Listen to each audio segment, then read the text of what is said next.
Hey, welcome to Out of Bounds with the Knicks Chick. You already know the Knicks have officially reacquired my homie Jared Jeffries, hence the original face that some of you might remember. How am I feeling? You already know how I'm feeling. I'm feeling a little bit of this and a little bit of that and some of that and probably a whole lot of this about to be going on. Where do I start? Well, you know, JJ is great for providing quotes. He will be suiting up against the Hornets on Wednesday, but he was present in Orlando and talking to Tina Servacio on the sideline about what number he'll be wearing when he comes back, and he said he'll be wearing number 9. Why? To honor Michael Jordan and the number that he wore during the Olympics when he won the gold, because that makes so much sense to him only. So when you're done doing this to that, you can reflect with me about what MJ was probably thinking when he gave him his blessing, which is thousands of people honor me by wearing number 23, but you, young man, since you're kind of special, why don't you go ahead and wear number 9, a number that nobody will ever really associate with me? And so he did. So the Knicks are certainly depleted at the center position. We do need a big, but what I can't understand for the life of me is why people are talking about it now with the Melo trade, saying that we gave up height in that trade. We didn't give up anybody good over 6'10" in that trade. We had Timothy Mozgov, who was basically riding the bench until very recently. We gave up Anthony Randolph, who didn't even take off his warm-up suit, and Eddie Curry, who's been on a lunch break since 2008. So we didn't lose any legitimate height. We just never had any. So we've always needed height. I don't understand why it's just now apparent to people. But anyhow, we do need a big. But the second thing that I can't understand is how the hell is Jared Jeffries supposed to fill the void of needing a big?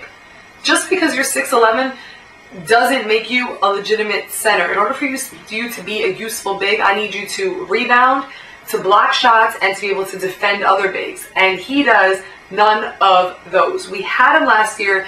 He averaged about 28, 29 minutes and pulled down 4 boards per game. You're 6'11", pulling down 4 boards. That's a problem, and I'd rather have Nate Robinson as my center. Block shots, you know he's not doing it. As far as defense, you know everybody loves to praise him, say that he can guard multiple positions. The problem is he can't guard the position that I need him to guard, which is the center position. There's guards on our team that can guard the wing, that can defend the wing, but we need somebody to intimidate in the low post, and it's not him. As well as the Knicks are playing, we're going to go into the playoffs, and our obstacles are going to become the teams with the good bigs. We need somebody to be on Joakim Noah, on Dwight Howard.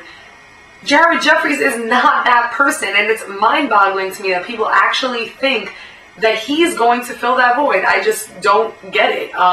Steve Smith on NBA TV said he moves the ball well. He moves the ball well away from the basket when trying to make a layup. He moves the ball out of bounds when trying to pass to a teammate. I am just really not convinced by your analysis, Steve Smith. I'm actually thinking that you've never even seen Jared Jeffries play for you to say something like that. The bottom line is, though, that he is back, and I'm actually not going to go as hard on him as I did the first time that I spoke about him. Everybody deserves a second chance, right? So here he comes. He's back. I just think that it should be under certain conditions. First thing I think is that he should no longer be allowed to wear number 20 in respect to Houston, which obviously he's already given up. But I think that he shouldn't wear a number at all until he deserves it. I think that he should wear a penny. So condition number 1, Jared Jeffries will wear a penny until further notice. Condition number 2, his playing time should be limited to not 1 second more than 8 minutes per game. Condition number 3, he shall under no circumstance touch the ball on offense. Condition number 4, his contract will be changed to a performance-based, incentive-based contract, which I think is fair. I say we start him at $50,000, and then my proposal is that we give him bonuses of like $10K for every time he blocks a shot or gets a steal, takes a charge, so he'll get some money, grabs a board. We'll even give him double the bonus for an offensive board.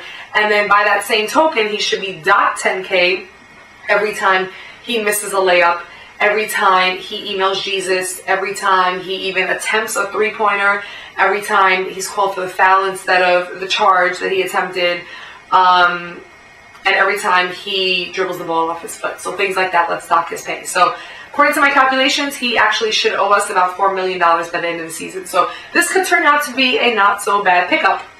We'll see. I'm not going to go crazy on it yet. However, as of tomorrow's game, if he's got 5 layups missed and he's playing volleyball instead of basketball and not grabbing any rebounds, my tone might change a little bit. Welcome back, Jared Jeffries. Did I not say that? That's what I meant to say. Welcome back. Peace, love, and basketball.